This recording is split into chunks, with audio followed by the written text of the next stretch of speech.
Well, it began when I wrote a rough draft of an idea I had, a memoirish sort of book talking about what I learned over 30 years in writing. But I realized I needed some help, and the first person I thought of asking was my daughter Sierra. Yeah, we've been working together for many, many years. I mean, it started out, of course, with my dad editing my work, which he used to do all the time, sending it back with tons of red pencil marks, some of which I would use. And then eventually I started editing his work. And we, of course, talked a lot about writing and creativity just through the years, just because we enjoy doing so. And so it was a natural outcropping of that work together, that partnership. And I'm very glad it happened because it turned out to be a much better book than maybe either one of us would have done on our own.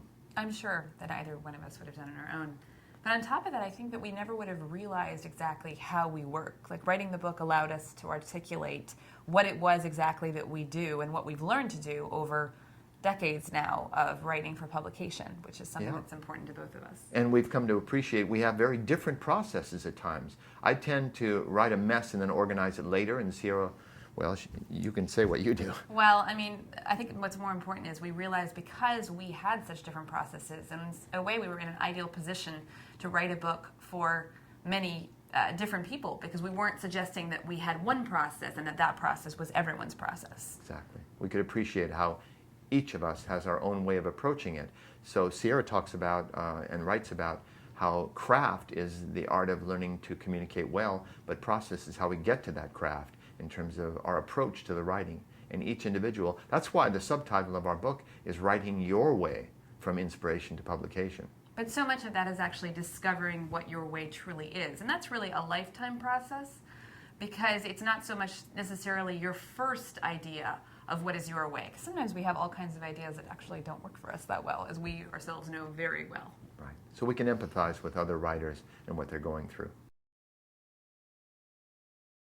We want people to really feel like they can make a journey from an idea all the way to, maybe even having a book in their hands. And that really is, I mean, we've chosen the metaphor of the journey, and the compass is very much part of that, because it's just so relevant. It's so relevant to creative writing. So much of it is, you start somewhere and you have an idea that calls to you that you want to do something with, but you're probably afraid to screw it up. And then you have to get to that point where you can comfortably sit down and start, say, telling a story, because you know that story. You familiarize yourself with that story. And the oft-used metaphor of journey is appropriate because writers start where they are and they have a goal, someplace they want to go. So we provide a compass to help direct them. And the key, and it was actually Sierra's way of formulating it, was these 5 stages of the creative process. So the creative compass, even though we speak about writing and write about the writing process, it really applies to any creative venture. When someone wants to produce a song, a painting, a sculpture, whatever it is, they go through these 5 stages around which the book is structured. I think we have different approaches. I wanted to give back after 30 years writing and seeing my own mistakes and lessons and improvement over time. I decided it was time to share what I'd learned with others and serve as a mentor. Even though I'm a genre writer in the personal growth area, writing is writing. And Sierra had a different approach.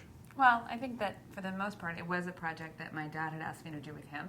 So I thought a lot about, doing something that would work as a collaboration and, doing something that would please him. And it was based on kind of our conversations and our work together. So that I suppose in a way you could say that he was my ideal reader at first, sort of.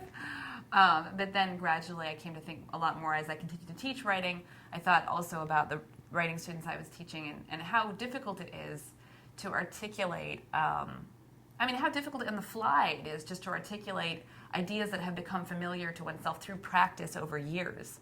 And it was really important to me to be able to express concepts that I understood well through my own experience in a way that someone who was really pretty new to writing or still kind of feeling not necessarily confident would understand and be able to act on.